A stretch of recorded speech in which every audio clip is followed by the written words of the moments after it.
लेकिन आज अरविंद केजरीवाल ने दावा किया कि अमित शाह कुछ भी दावे करें, उनका अनुमान है कि 4 जून को इंडिया अलायंस को कम से कम 310 सीटें आएंगी। सरकार इंडिया अलायंस की ही बनेगी। केजरीवाल आजकल एक और शिकवा छोड़ रहे हैं।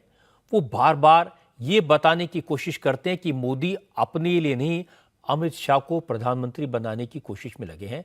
मोदी और अमित शाह योगी आदित्यनाथ को चीफ मिनिस्टर की कुर्सी से हटाना चाहते हैं। केजरीवाल बार बार ये बात कहते हैं और उन्होंने आज भी कहा कि अमित शाह को जोश में आकर दूसरों को गालियां नहीं देनी चाहिए, क्योंकि न वो प्रधानमंत्री बनने वाले हैं और न बीजेपी को जनता दोबारा सत्ता सौंपेगी।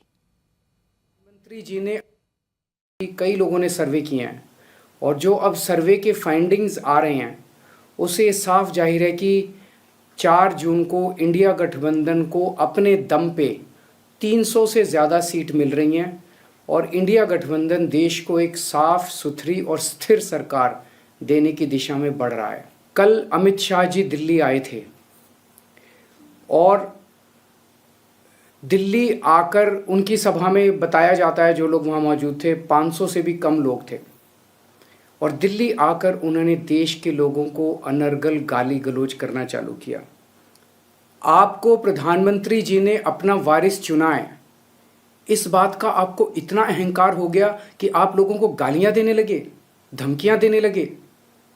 अभी तो आप पीएम बने नहीं हैं और आपको इतना अहंकार हो गया। आपकी जानकारी के लिए बता दूं कि आप पीएम नहीं बन रहे हैं, क्योंकि 4 जून को लोग बीजेपी की सरकार नहीं बना रहे हैं। बीजेपी जा रही है, थोड़ा अहंकार कम कीजिए और जनता को गाली मत दीजिए। कल योगी जी भी दिल्ली आए थे। योगी जी ने भी आकर दिल्ली में मुझे काफ़ी गालियां दी। मैं योगी जी से पूरी विनम्रता के साथ कहना चाहता हूं, योगी जी, आपके असली दुश्मन तो आपकी पार्टी में बैठे हैं। मुझे गाली देने से क्या फ़ायदा। प्रधानमंत्री जी और अमित शाह जी आपको यूपी की कुर्सी से हटाने का पूरा प्लान बना चुके हैं। आप उनसे निपटिए ना। आप केजरीवाल को क्यों गाली दे रहे हैं बेकार में। अरविंद केजरीवाल अमित शाह और योगी आदित्यनाथ को लेकर जो बात खुलकर कहते हैं, अखिलेश यादव इशारों में वही बात आगे बढ़ा रहे हैं। आज लालगंज की रैली में अखिलेश यादव ने कहा, मोदी और योगी के बीच झगड़ा चल रहा है। जब 2 इंजन आपस में टकरा रहे हैं तो दोनों को हार का डर है। अखिलेश यादव ने कहा कि बीजेपी को इस बार 140 से ज्यादा सीटें नहीं मिलेंगी और इंडिया अलायंस 400 के पार होगा। बड़े बड़े शहरों में ये डबल इंजन वालों ने बड़ी बड़ी होर्डिंग लगवाई हैं, बड़ी बड़ी होर्डिंग लगाए हैं डबल इंजन वाले, लेकिन उनका जो इंजन है वो पहले से ही गायब है, एक ही इंजन। और आपने देखा होगा, आपको बीजेपी का तालमेल बिगड़ गया है, इनका तालमेल बिगड़ गया है, घालमेल चल रहा है इनके अंदर ही अंदर, और एक दूसरे पर भरोसा भी नहीं कर रहे हैं। ये जो दिल्ली और लखनऊ वाले हैं, सुनने में आ रहा है इनका भी आपस में एक दूसरे का इंजन टकरा रहा है।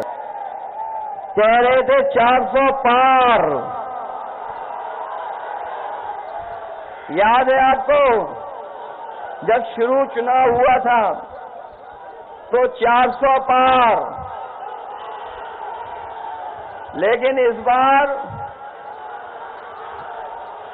400 हार का जनता नारा लगा रही है। देश की 140 करोड़ जनता इनको 140 सीटों के लिए भी तरसा देगी।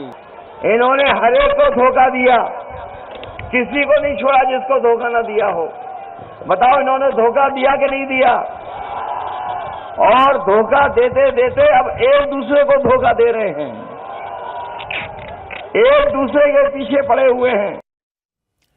दावे करने में अखिलेश यादव और केजरीवाल का कोई मुकाबला नहीं। मुझे याद है 2019 के लोकसभा चुनाव में अखिलेश यादव कहते थे बीजेपी को उत्तर प्रदेश में एक भी सीट नहीं मिलेगी। बीजेपी ने 62 सीटें जीती थी। केजरीवाल गुजरात के चुनाव में आईबी की रिपोर्ट दिखाते थे, कहते थे गुजरात में हमारी सरकार बन रही है, बुरी तरह हारे।